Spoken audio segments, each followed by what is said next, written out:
Hello and welcome to Building a T-shirt Empire. My name is Cole and this is Gavin. Gavin, say hello to the people. Hey, what's up, people? It's Gavin here, founder of Saps.io and the host of T-Shirt Business Podcast. And this week we're also joined by Kevin Baumgartner from Set Sales. Kevin, let's just start with a overview of what your day looks like. What are you doing at the moment? Yeah, juggling a lot, juggling family fun, first and foremost, and then business stuff. So I've day in the life. I'm working with like 2 to 3 shops at a time, helping them build strategy, sell more, sales process, sales scripting, sales commission, CRM, you name it, anything sales related. I'm in the weeds, talking to shops, helping them. With Set Sales, like what is the main mission and how do you see how that impacts print shops? I got introed into this crazy industry like, I don't know, 7 years ago. And the more conversations that I had, I think the more I realized that there's just not a lot of background and structure and support when we think about like actually selling at a print shop. Print shops do a lot of things really, really well, but what I found is they don't have like a focus on sales. Yeah, that's really what I found. Like from a mission perspective, my goal is to work with shop owners and do everything that I can to help them be more productive, and the mission, like helping shops grow. So speaking of shops, not really being focused on sales, which I know that I'm very guilty of. What do you feel like is the cause of them not being able to do outside sales successfully? Yeah, that's an interesting question. First of all, if you take a step back and you look at most screen printers, they do a really, really, really good job of like owning production. They have SOPs, they've got structure, right? A lot of them are artists. So like they've got the design process and the approach and production like dialed. And think about like, Cole, when you've wanted to buy equipment, the process that you went through in decision making to purchase equipment, well, like all the things that go into printing a shirt, it is like methodical and thought provoking. But when you think about like, how am I going to grow? How am I going to drive revenue? How am I going to build this business in this crazy industry that we're in? Like that, it hasn't been thought about a lot. And there's not a lot of like emphasis and focus and prowess on that. It's super fascinating to me. And I've said this before. Most businesses need sales or marketing or both to grow. And we just rely on word of mouth referrals and just people like saying, hey, Cole, I need shirts, right? Like that's how we've built this business. If I look at the prescription or the why behind it, like why are shops not great at this and not focused on it? A lot of them haven't had to. I talk to shops, multi-million-dollar revenue producing shops that have never really had to get to the scale that they're at, have a productive outbound like engine driving that new revenue, or a really strong marketing prowess driving revenue. So I just think it's kind of the nature of our business that we, in a lot of cases, don't have to have it. That doesn't mean that we shouldn't have it, right? So like growing revenue, a lot of shops want that, right? We've seen a crazy 2023 so far. Like a lot of shops are down year over year. Q1 was rough for a lot of people, right? So now like I'm having more and more conversations because people are like, hey, we need to take a more front seat approach to sales because we really haven't in the past. Yeah, I mean, I can totally relate to that. Like, I feel like we have a situation where a little bit of sales success completely destroys our production. And so you kind of have to have this balance of, you always want to be busy in the slow months. When you're busy, the idea of going out and landing another 5,000 units is literally like, it's more money, but it sounds terrible because you're like, we're already in the weeds. What do you think is your suggestion for managing growth, but also not just over promising to the customers? Yeah, it's tough, right? You got to juggle production capacity and what we're selling and like volume, right? There's a lot of that. There are some shops that have like plenty of capacity and they can keep going. And there are others that are like, I'm busting at the seams. I don't want someone to go proactively sell because I can't. I think it's pretty situational. I do think though, when I'm working with shops and trying to figure out like what's our strategy and our approach to go outbound and try to find and bring in new customers, usually the first thing that we do is try to figure out what that target is. Who's our market? What niche are we playing in? Who do we want more business from and of? Where is our profitable business coming from? I mean, every shop I think that's listening can take a step back and think about, all right, I've got all these customers that, yes, they might be driving revenue, but it's not the work that we want or at the profit margin we want or the type of work we want, right? In that instance, when people are like, yeah, I don't really need any business, like I'm good, I'm at capacity. My question is always like, is it the right capacity that you want? And oftentimes that answer is no. Like we can always upgrade the level of customers we have. A lot of shops will fire their bottom 10% of clients that they don't enjoy working with, or there's some reason why they don't like it. If you have that consistent outbound approach and outbound sales strategy, you can always dump that that bottom percent and fill it in. Tell me a little bit about tools and how we can use them to optimize the sales. Do you just grab any random CRM off the shelf and start contacting people with a cold lead? Or how do you utilize those tools to do something that other people aren't, just coming up with a Google search? There are a number of tools out there now, which helps, right? It makes us more efficient. It helps automate the process. It's great. Like, yes, tools are important, but there's a lot of stuff that needs to happen before that. And I would argue after. So like, for example, what's your target market? Do you have leads? Do you have like a strategy for acquiring? What are you going to say in an email campaign when you send it? Like, what is your messaging? So there's a lot of like fundamental things that need to happen up front. Then yes, let's look at tooling, right? From a CRM perspective, there's so many options out there right now. And when I look at most shops, they're using base CRMs that don't have like heavy functionality, but are like easy to use, good UI. The experience that the salespeople would have or the owners that would have that are interacting with it are pretty strong. So like I've been working with Pipedrive a lot lately. Close.io, Nutshell, Monday, HubSpot, like Salesforce. I've only ran into 2 shops that are running Salesforce, and it's for specific reasons, right? Like that's not a good option for most. My recommendation on CRM is just find something easy to use. The 2 key points of criteria for like why you're going to utilize a CRM or the value that you're going to get from it. One is just activity history and content management, contact management. It's like all of the people that I'm reaching out to and all the conversations and all the activity history is organized now. So I can see all of that. I can work back and forth. Everything's right there in one place. On the other end of that is deal strategy, deal pipeline, deal flow. When I'm working with someone, I'm starting to quote a job. I can move that through like a pipeline flow and see what's my probability, what revenue is coming in, how is my pipeline performing? Like what's my forecast essentially, right? Those are the 2 main reasons that I use those. But there also needs to be email automation. If you are going outbound, email is obviously one of the mediums that we're using to try to target folks. So there's got to be a way to send automated emails. MailChimp, Constant Contact, Drip. There's a number of different tools there, but also CRMs have a lot of that functionality built in as well. So Pipedrive is a perfect example. They've got an email automation platform built in. I dump the leads in. I set a campaign. I build a campaign, and I can just automate it and send it out directly through the CRM and have all that live in one place. After I've got CRM input, like that's when the work starts. Now you gotta do the outreach. Now you gotta build a campaign. Now you gotta pick up the phone and start calling people and sending the emails. So yeah, there's a lot that goes into it. I think a lot of shops think about like, I'm gonna plug in a CRM and that's it. Look, art is hard. As an owner, I was very weary of letting go of that separation from in-house. So if you're thinking about an outsourced art department, I would highly recommend Seps.io. It's taking a big load off my plate. Now we're getting ahead of our schedule. Everything is being automated. We love that we know that we can submit something and we get it within 24 hours. So the process with Seps is actually super simple. You log into your online account and then you just put in all the information needed. And we found out since working with you guys, you helped us standardize. Really, we work 5-10 times faster outsourcing. I ran a screen printing shop for 7 years. And that's why we created Seps, to be the simplest remote art department for screen printing shops. It's all about saving shop owners time and helping them run an efficient and lean shop.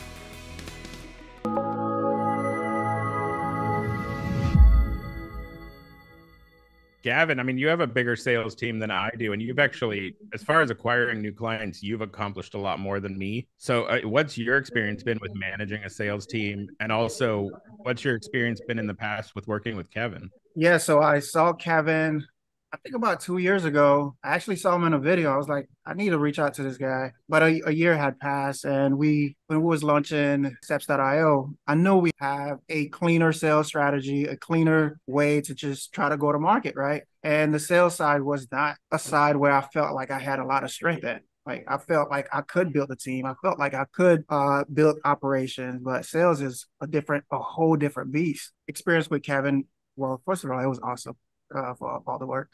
So my thing for Kevin, really question for Kevin, like what are you seeing for shops, like when they start to use you, what transformation are they happening? What problem are you seeing and what transformation are you seeing after they use set sale? Yeah, Gavin, it's a lot like the work that you and I did, right? Like Gavin was like, we don't really have like a prescriptive approach. You didn't have like a set sales process in place. Yeah. You had some like messaging and scripting, and you had some sales decks. And so like the work that you and I did to like build all that stuff out and make it better and customize it, like that's the same thing that I'm really doing with shops, right? Is going in, let's define what the best practice sales process should look like. Yeah. You know, we took some of your sales decks and like made them way more simpler, made it way less wordy, made it way more customer facing, right? That's the same exact thing that I'm doing with shops. It's like a lot of shops will talk about like their printing process, and I use water-based inks and I have DTG. Like customers don't give a shit about that. Yep. Like they care about what they care about, like quality, reliability, cost, right? Like they want good quality shirts at a fair price at quick turnaround with good customer service, right? So all of our messaging and sales language and communication should be aligned to like what they care about. So that's the work that Gavin and I did. And it's the work that I do with shops. And it's like, my goal is like, after we work together, they're in a way better place sales wise. Like ultimately why I love doing this work is it's like, this is not like to save expenses or to make operational efficiencies greater. This is like to sell more, which is like driving revenue, which is top line of the business. It's like even little improvements can make a pretty big impact in this area. What I remember, what I got from it was, well, one, you have to be succinct and concise with your presentation, right? Because customer only has this much, or really a very short attention span. So you have to get your messaging out in the most succinct, concise ways possible. So if you are doing a presentation, what are those key words that you're going to hit? How you going to guide the customer to tell the story that you want to tell them, right? What are stuff that you're going to eliminate that you're showing? That's what I remember from all of this. Because I think when we first start, I don't know about you kind of proud of what you got. Oh, I got this beautiful press. Oh, I could do water-based. I could do this. And you want to show everything you could do. You're literally losing the sale, right?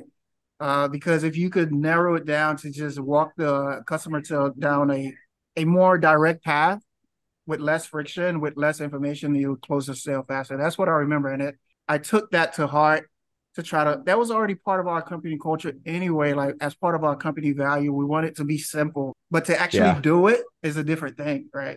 On that note of conciseness, so I've had some shops being like, hey, I'm using Chat GPT to start build email templates, and they'll send it to me. And every single time it's like way too long. It's not concise enough. So I started to build, I'll just share a little nugget here. I started to build templates using Chat GPT. Like I think I have pretty good email templates and campaigns, but I started to use it more. What I'll do is I'll say like, write an email to the owner of a small construction company in Milwaukee, highlighting these two areas. We get uniform and apparel needs of construction companies, and I want to set up a time to talk to them to see if we can help them.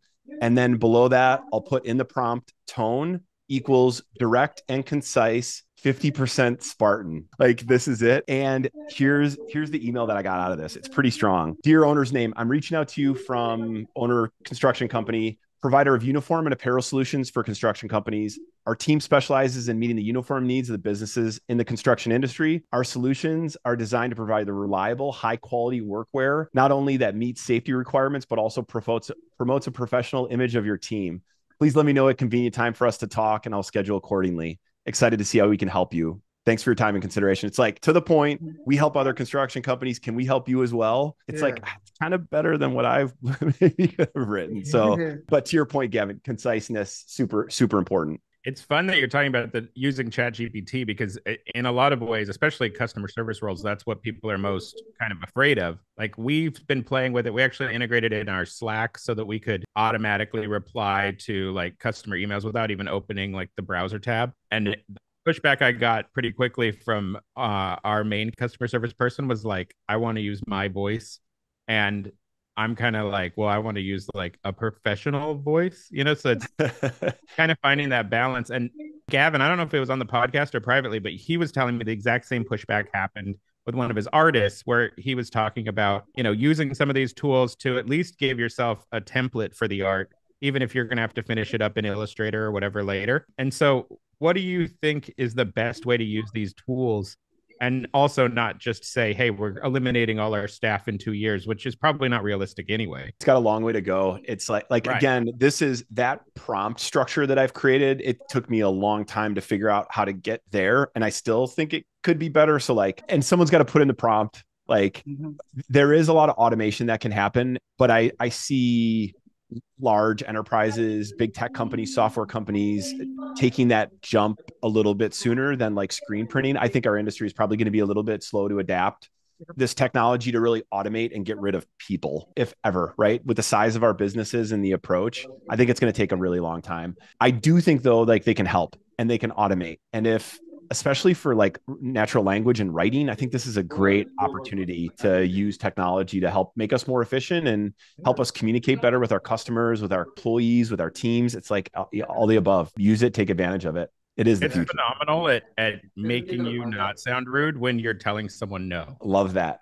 Yes. It is amazing at that. When you're already pissed off and it's going very badly, and then you just tell it what to say, it's so much better than what you I agree. From what I see, the written words, the words that you see on an email, the words that you see on a flyer is so important, right? Like before ChatGPT came around, I tried to hire a copywriter. Those people was expensive. Really expensive. And I tried to use like foreign people to try to write, you will find foreign people, but it will not sound natural to the English language. So ChatGPT is like a major win for a lot of small businesses. Love it. So, Kevin, I'd love to hear a little bit about that original journey, like how you got into this industry and your experience with sales maybe beforehand that allows you to have this unique insight. Yeah. So my whole career, little over 20 years, sales and sales management, sales leadership for mainly smaller entrepreneurial, a lot of tech and software based companies, a lot of venture backed tech that were like heavy growth, growing fast. I spent a couple of years at a sales consultancy as well, where we would go into businesses and help them build sales process and improve sales and coach and train their salespeople and sales teams. Been lucky, have had some great experiences. My favorite was I was the first employee outside of the founders at a growth tech business that we ended up raising a few rounds of VC funding. We raised over $30 million, grew revenue well above that, grew the sales organization to like 50 people. It was a crazy run, a crazy 4 or 5 years. So from there, I started spending a lot of time in like tech incubators. Chicago, I was living in Chicago at the time. They've got a really good cohort of like small tech and incubators and little like startup communities. And I met Bruce Ackerman from Printavo in one of those. We created a friendship and a relationship. And after I started working with him to grow the sales team at Printavo, he was like, you got to start calling print shops. Like they need help with sales. And I talked to one and that snowballed into me building this like little niche consulting sales strategy practice solely for print shops. And that was probably, I met Bruce maybe 6-7 years ago. And have worked with, I don't know, hundreds of shops really heavily with maybe 70 plus in the last probably about 5 years. Wow, that's amazing. Like it sounds like you owe him 10% of your revenue. He reminds me of that often. Yes. Yes. He will tell you that. What's the future? I mean, you're just a single man. So what do you want to do with set sales going forward? And are there any new upcoming projects that you're trying to work on? Yeah. So I love what I'm doing. I want to continue doing it. And I want to take shops that really want to focus on growing and selling. So I'll continue to scale this. I am spinning up another business, sales.inc, sales.ink, launching it hopefully June 1. We'll have our first cohort start July 1. What I found was kind of a miss in our industry of supporting salespeople. There's not a lot of like outbound sellers at screen print shops. There's a lot of like order takers or inbound account managers, customer success folks. There are a few like true outbound sellers that are going out, finding new logos, finding new businesses and growing sales. What I've found is like they usually report up to the owners of the shop, right? And they aren't always supported well. That like shop owners aren't sales leaders. They're not sales managers. And I think back to earlier in my career, like all these sales managers had such a huge impact on my success and they aren't supported as well as I think they could be. So what I'm turning sales.inc into is essentially an online membership community. Like I'll try to find 15 to 20 salespeople at shops in non-competing geographies and build like some cohesion and a support system for these sales folks. So we'll have a Slack community. We'll do twice a month meetings. I'll likely facilitate a lot of the conversation. I'll be there for like one-on-one support. And as I grow the team, have my team be there for them as well. So a couple of things that I think it will accomplish. One, provide salespeople in print shops with like that level of support, sales leadership, motivation, like mentorship, coaching, right? But then two, ultimately, if our salespeople feel more supported, hopefully they'll sell more. Right. So like there's a revenue impact behind it. Yeah, I'm excited. I saw a void there, and I think it's going to help a ton. I'm pumped to launch it, and yeah, we'll see where it goes. I mean, I kind of want to be in that, and I'm not an outside salesperson, but I feel like a lot of my daily role is kind of dealing with the higher level sales. Is there a spot in it for owners? Because you get to be like $1 million shop, and your sales team is like the person who helps you write up an order, as opposed to like a real team.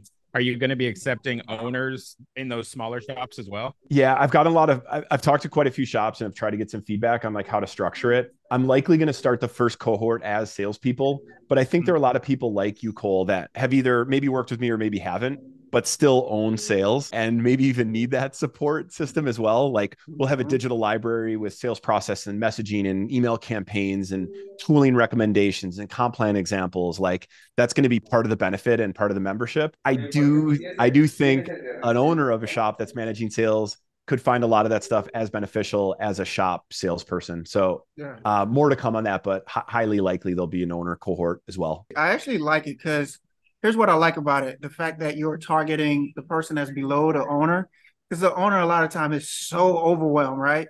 We could get all this information. Like it sounds great. We excited. We're going to go execute. But when you get to the shop, there's another fire put out. And that information doesn't transfer like at least in a frictionless way to the salesperson. So if you have that platform where maybe you could invite the owner and the salesperson, that probably could be the thing. Yeah. Where both because I could see the owner gonna want to know what's going on in that, right? Especially if it's their people, they want to know that their people are not gonna be approached or stuff like that. As an owner. Just to branch off in a brainstormy way, this kind of goes off something I was talking to Bruce about, where he was talking about networking shops, because the software of Printavo, like it already knows all of your information and it just doesn't have a way of communicating from one shop to the other automatically.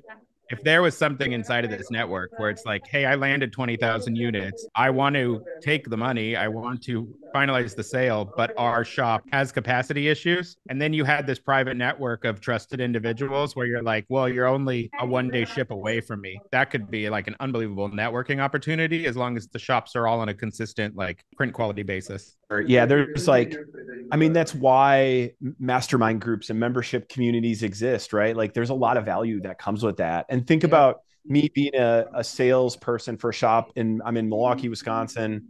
Like there's probably things happening on the coasts or in rural America that I'm not doing that I could be doing. And I've got an issue and a challenge that likely other people in the group have been challenged with before, and they have answers. It's like just this cohesion I think we're missing. And I just love to support those salespeople better. Kevin, so one thing I think helped me out a lot in my whole journey of being a shop owner, even now being the owner of this startup, Steps.io, was just reading books, right? Reading books and getting information from that. And I think after our talk, I even went back to supplement my sales knowledge by reading The Unsold Mindset that came out just recently. There's a book that's called The Sale Accelerator. Like, what book are you reading as far as sale or a print shop owner could read and for sales that could really help them out? I think like my two go-tos, especially if a shop is looking to launch an outbound strategy, predictable revenue was like the sales SaaS Bible. Like software companies in 2012, 2013, 2014 that were growing were using this predictable revenue model. It's like really tactical. The first 6 chapters are like, hey, if you want to build an outbound sales engine, like here's what you do, from like roles and responsibilities to like strategy and outreach and like the approach. It's really good. And the latter half of the book is more on like sales management, sales leadership. I think a lot of what they were talking about in that book for software companies translates to print shops. It's like every sales organization I've built and the strategies that we've employed, they work at shops as well. So it's like, why not lean and steal from software companies that have grown and scaled sales organizations? The other book, I think this is more of like a mindset shift that shops need to take, is called The Challenger Sale. The main theme in it is like teach, tailor, and take control. It's like, instead of just like trying to be a relationship seller, like a lot of people talk about consultative selling or relationship-based selling, and people buy from people they like. There definitely is truth to that. And that's important. Think about how much we know and how we can help people. We should be teaching them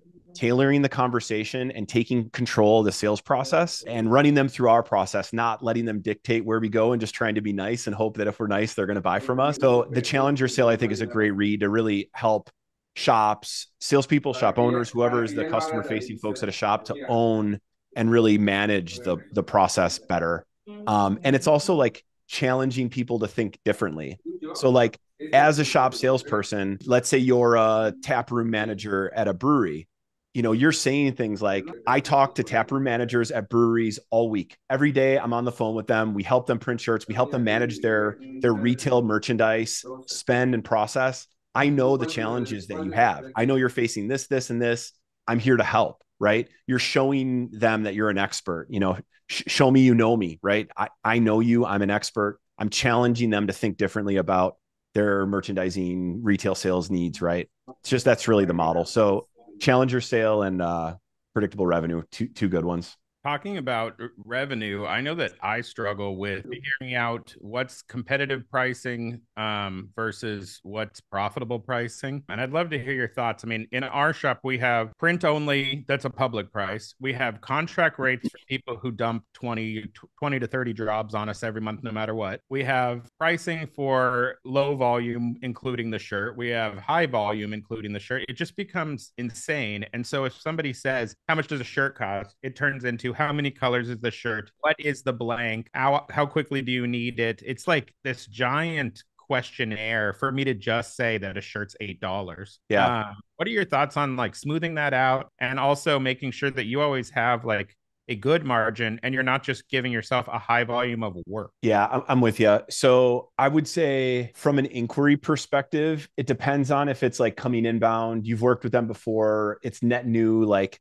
if it's someone that's already a current customer and they want to know, like you can send them to your online form and say, just fill this information out and I'll be able to provide you with a quote, right? Pretty easy. But if it's someone new, or if it's us going outbound, I like to take like a little bit more of a consultative approach and jump on a call with them to learn about what they need. So I would make it just a simple statement of, yeah, I can fill you in on pricing. Would love to learn a little bit more about the job and how we can help you and best support you. Let's schedule some time to just chat and make sure that we're the best fit for you and that we can best support you. And so like, you don't have to give them a price. I would just say, I want to talk about it. In that conversation, you're not only trying to uncover, you know, types of garments, you know, logo design, placement, colors, all those things, right? But you're also trying to understand, what are they going to use it for? Is it like a piece of retail merchandise that you want a really soft shirt so that people wear it? It's their favorite shirt. They always pull it out, right? And it's free marketing for that business. Or is it workwear? Is it a uniform? Is it for a construction company? That's not what you want. It's the opposite, right? I think it's okay to just say, you know,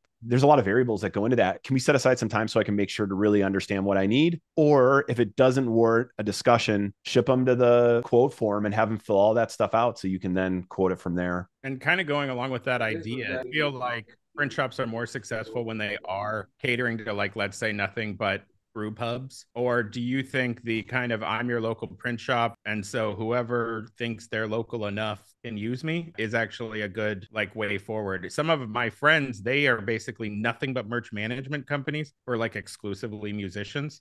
Yeah. And they don't even answer the phone. Like, you either are an existing client or you're an existing client's like best friend, and that's it. Like, they don't do marketing. They're just doing an unbelievably focused business. And then other people I know, they're doing the community church right before they do, you know, like the community bar right before they do the community high school. And it's just randomness. Yeah. Church isn't death metal bands. Like, what are your thoughts on like somehow finding a focus and optimizing your business for that focus? Yeah, to each their own, right? Like, if that's their focus and they're only doing band merch and they built a sustainable business off of it and that's all they're going to do, like, great, like run that. I love the specialization and the targeted approach. You know what they want. You're good. Managed it before. Like, there's something to be said about that, like master of that domain. But I also think it's okay to be the, you know, the screen print provider and custom apparel provider for Milwaukee, right? Like, that's okay. There's nothing wrong with that. I do think, however, if there is a concentrated effort by the shop to go outbound and find net new business, having a targeted industry and a specific approach is really critical. Like, for example, I'm not going to, if I'm building an outbound email campaign, I'm not going to say that we're the apparel provider for all companies of all things. Like I'm going to say, I'm going to only download that specific, let's say church list. And I'm going to say we provide churches with, and I'm going to be really specific in my language for that outbound campaign. So I think the only time to get really specialized is if we are going outbound, or in your instance, Cole, if it's like, that's our business, that's what we do, that's what we're good at.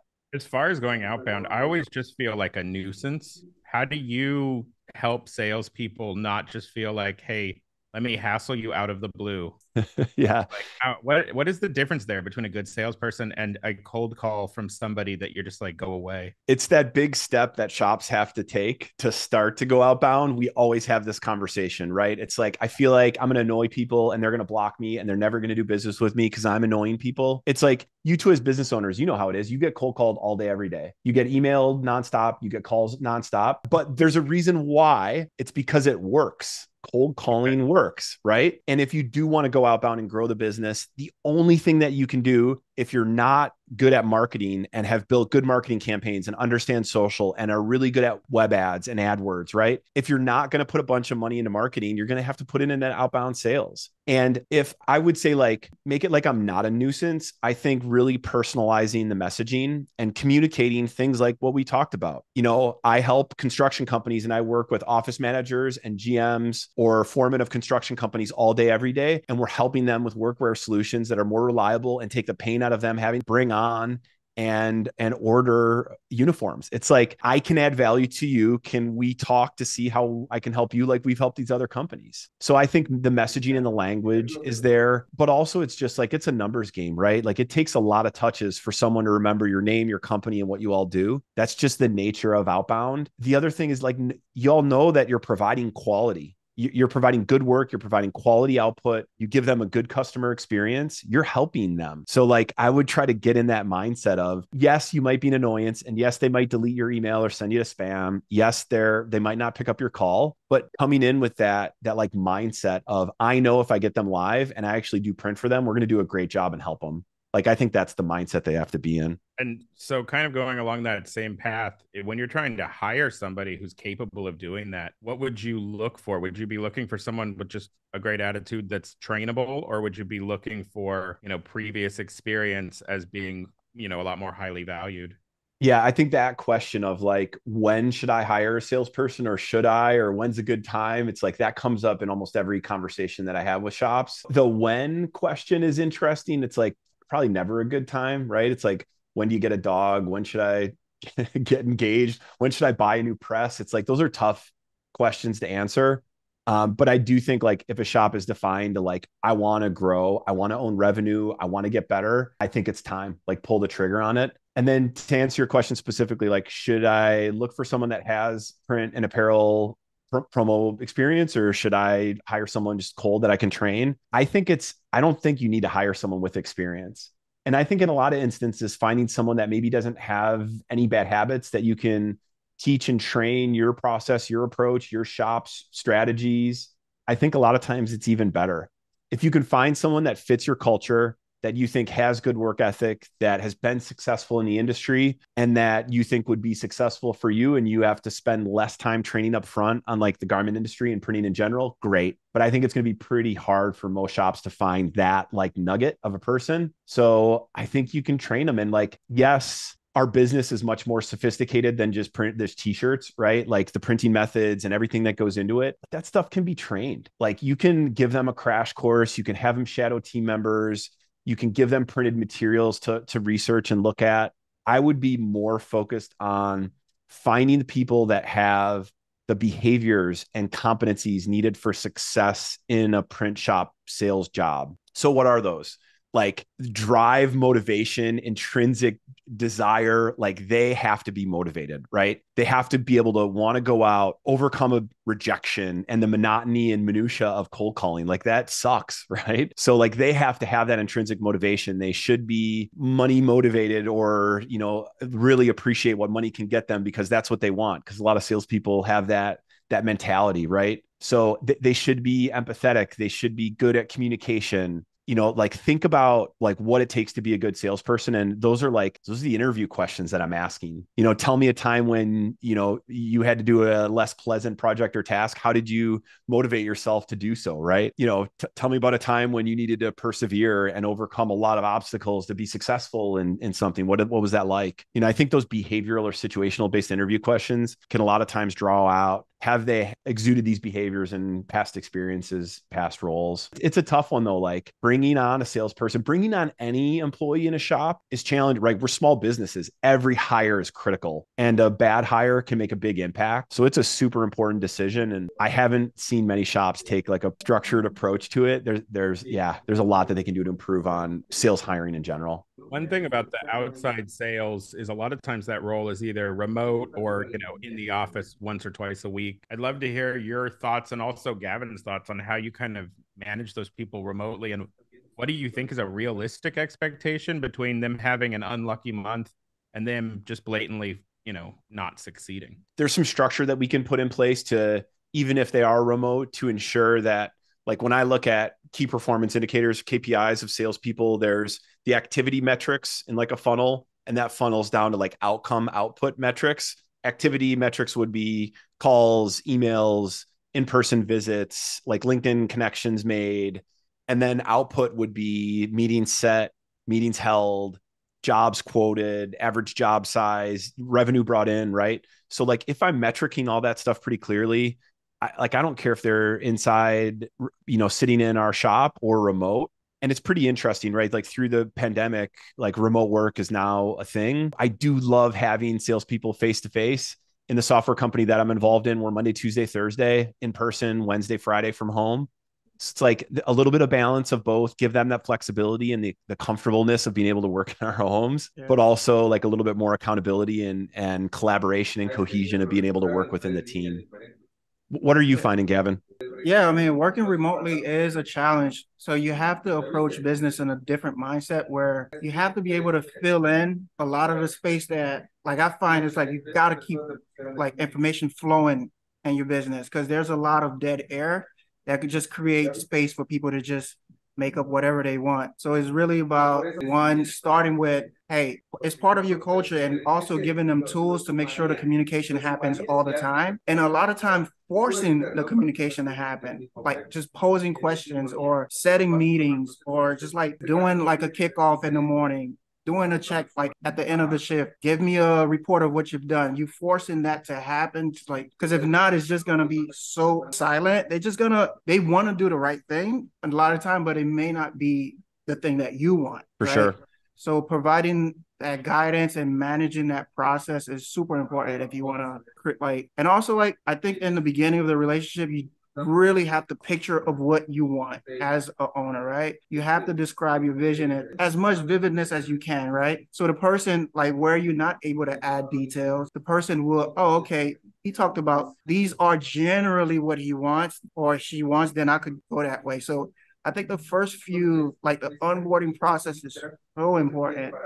Like I would say, don't wing that at all. If you're going to do anything remotely, don't wing that onboarding. Like day one, we're going to do this. Day two, we're going to do this. This is when I'm going to let you go, right? Go do your thing by yourself. If you don't do that, then you really can't. You're not doing your part to set them up for success. Yeah, I agree. That like 90-day onboarding plan is so critical to their success, especially if they don't know our industry. Like there has to be that like knowledge transfer to them. And like, here's your KPIs. Like, let's work together on a plan of what 90 days looks like. Like when you finish your third month, you're like, what are we going to check off and say that was really valuable and we did it, or we didn't do it and we still need to accomplish it. The other thing to keep in mind too, is most of these salespeople, when you bring them on, they're reporting to the shop owner. So it's like, as the shop owner, I'm now a sales manager, a sales leader. Like, what am I doing to motivate, coach, manage, improve them day to day? Like I better have a one-on-one with them every week. What's the agenda that we run through in that one-on-one, right? Like, how are we sharing metrics? How am I communicating success or not success? Like there's a lot to think about before bringing on that salesperson, and some structure like onboarding, like day-to-day management, like a one-on-one that shops need to think about. Yeah. I read this book a while back titled Built to Sell.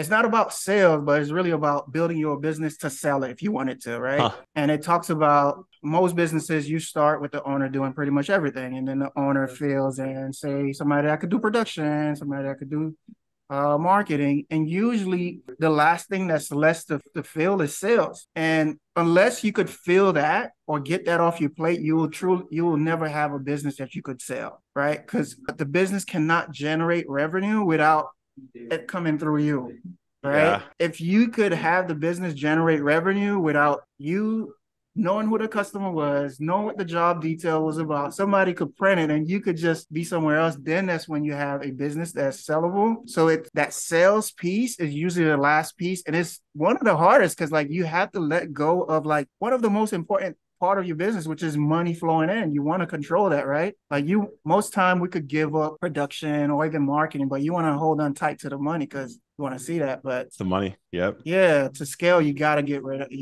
of that responsibility, I think. So, Kevin, kind of wrapping it all up, how would people reach out to you if they were interested in getting additional resources from you? And then also tell us again about when you're going to be launching the sales.inc so that people can at least get on a waiting list. Yeah, for sure. So setsales.co, setsales.co, and then it's sales.ink.